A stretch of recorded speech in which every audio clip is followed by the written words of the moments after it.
Bab 2016. Sebuah gerakan kunci.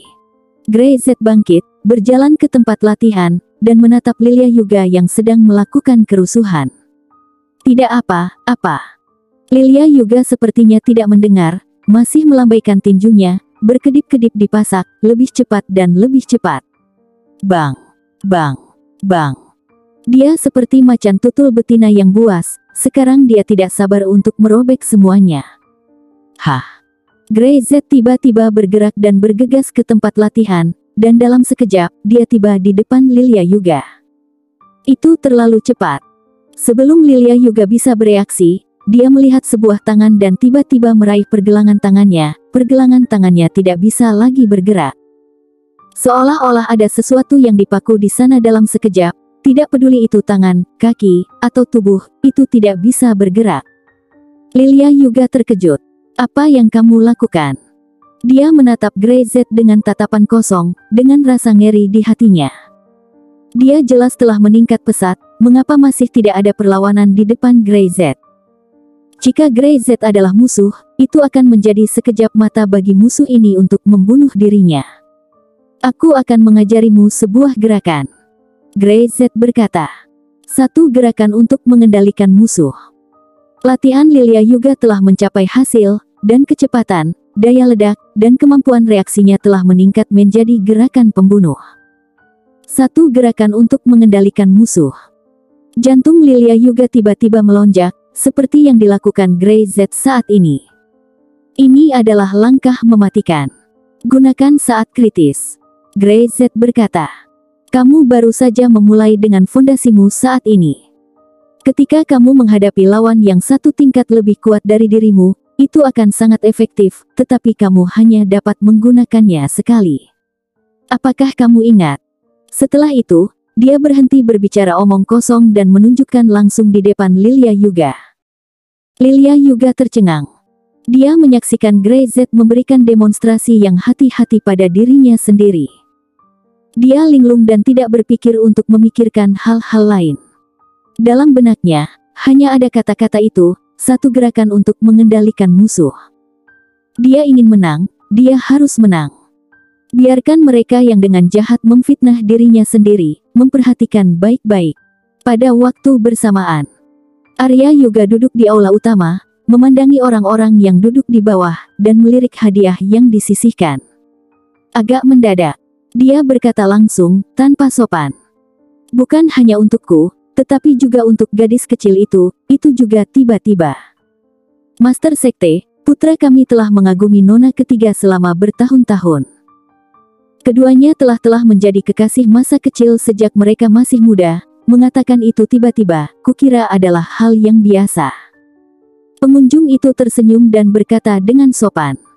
Saya percaya nona ketiga pasti memiliki ide yang sama. Ya. Ragen, yang duduk di samping, berkata sambil tersenyum.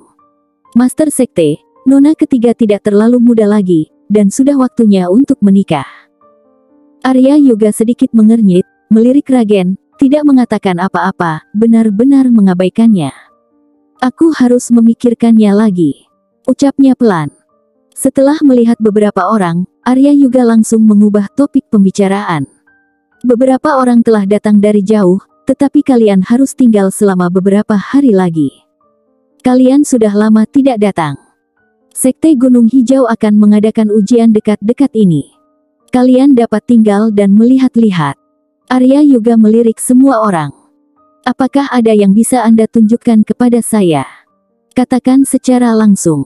Sekte Guru mengundang, itu secara alami terlalu sopan. Saya harus merepotkan guru sekte selama beberapa hari lagi. Arya Yuga mengangguk, tersenyum, tidak pergi untuk melihat hadiah, tapi mengatur seseorang, dan mengirim beberapa tamu untuk beristirahat. Dia kembali ke ruang kerja sendirian dengan ekspresi serius di wajahnya. Bum bum bum. Setelah beberapa saat, seseorang mengetuk pintu. Masuk, kata Arya Yuga. Pintu terbuka, Hanzo masuk, segera menutup pintu, tersenyum dan terlihat seperti pencuri ayam. Sekte Master, lihatlah, mereka sedang terburu-buru. Hanzo tersenyum dan berkata, apakah mereka terburu-buru? Justru Ragen lebih cemas daripada mereka. Arya Yuga mendengus. Sekarang, terserah Grey Z untuk membuat masalah. Jika dia tidak membuat masalah, itu berarti dia bukan orang itu, kata Hanzo.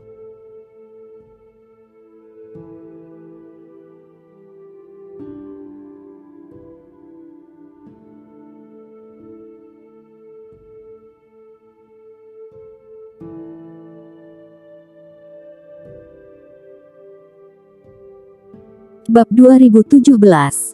Jika aku tak bisa menjaga. Keduanya saling memandang, dan Arya Yuga tidak berbicara, tetapi hanya mendengus. Dan Hanzo terkekeh, seperti rubah tua yang dewasa. Mereka semua tahu bahwa Sekte Gunung Hijau sangat istimewa, tetapi sekarang menurun dan statusnya semakin rendah, dan banyak orang telah lama mengincarnya. Sama seperti orang-orang yang dibawa oleh Ragen, mereka mengatakan mereka ingin melamar, tetapi mereka sebenarnya ingin menyerang Sekte Gunung Hijau dengan mengambil posisi terlebih dahulu. Hanzo. Arya Yuga tiba-tiba menjadi serius, dan Hanzo juga buru-buru mengurangi tawanya, dengan sungguh-sungguh. Sekte Gunung Hijau tidak bisa hancur. Ini adalah tanggung jawab kita. Dia berbicara tentang kita, bukan aku, dan bukan tanggung jawab master sektenya sendiri. Setelah Sekte Gunung Hijau hilang dan kehilangan fungsi aslinya, itu jelas merupakan bencana yang menghancurkan. Aku tahu. Hanzo mengangguk. Jangan khawatir, aku belum mati, aku akan membantumu membantu penjaga sekte masa lalu. Dia menjawab dengan tegas.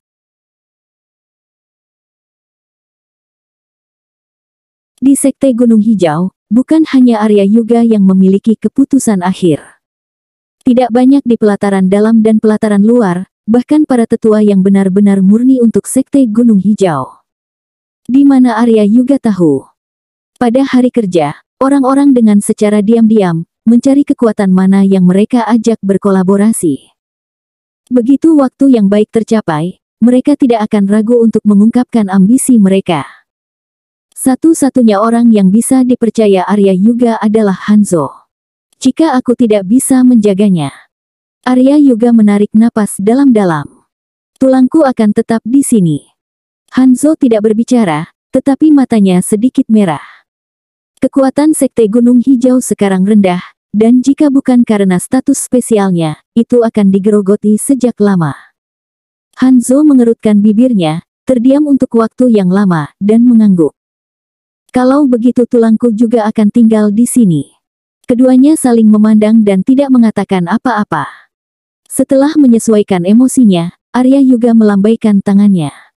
Oke, ikuti rencananya, lakukan segalanya, dan kita patuhi takdir. Mungkin itu bukan takdir, tetapi Grey Z. Hanya saja Arya Yuga sendiri tidak percaya bahwa orang asing ini benar-benar bisa mengubah segalanya. Ujian, hanya dalam hitungan hari. Para murid dari seluruh Sekte Gunung Hijau sangat gugup.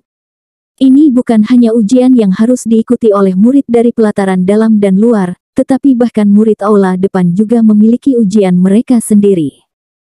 Tentu saja, untuk murid aula depan, ujian mereka tidak sulit, karena mereka JM memiliki kekuatan yang cukup untuk lulus dengan lancar. Bagaimanapun, murid aula depan mewakili bakat dan kekuatan mereka. Tetapi para murid dari pelataran dalam dan luar berbeda. Yang terbaik dapat menonjol, disukai oleh para tetua, dan menjadi murid di aula depan, dan mereka yang tidak dapat lulus hanya dapat dipecah ke tingkat yang lebih rendah. Jika para murid di pelataran luar tidak dapat lewat, mereka hanya akan diusir, lebih buruk dari status para penjahat. Setidaknya, para penjahat masih berstatus murid, milik Sekte Gunung Hijau. Bagi Lilia Yuga, ujian ini memiliki arti yang berbeda. Dia tahu bahwa Arya Yuga telah menurunkan reputasinya, dan jika dia kalah lagi, Arya Yuga tidak akan punya wajah. Di Sekte Gunung Hijau, Arya Yuga adalah master sekte, tetapi beberapa tetua adalah saingan. Bagaimana Lilia Yuga tidak tahu? Hari ini, Lilia Yuga tidak berlatih, dan berjalan di halaman dan di tempat latihan sesuka hati. Dia melihat perangkat berbentuk aneh ini, beberapa di antaranya telah rusak olehnya, dan beberapa juga terdistorsi, dan mereka telah lama kehilangan penampilan aslinya. Aku memainkan ini semua. Lilia Yuga sendiri sedikit tidak percaya. Sekarang, bisakah aku lulus ujian? Dia menoleh dan menatap Grey Z. Dalam waktu singkat kurang dari sebulan ini, dia telah membuat kemajuan pesat, sesuatu yang hampir tidak bisa dia percayai. Kamu harus bertanya pada dirimu sendiri, kata Grey Z.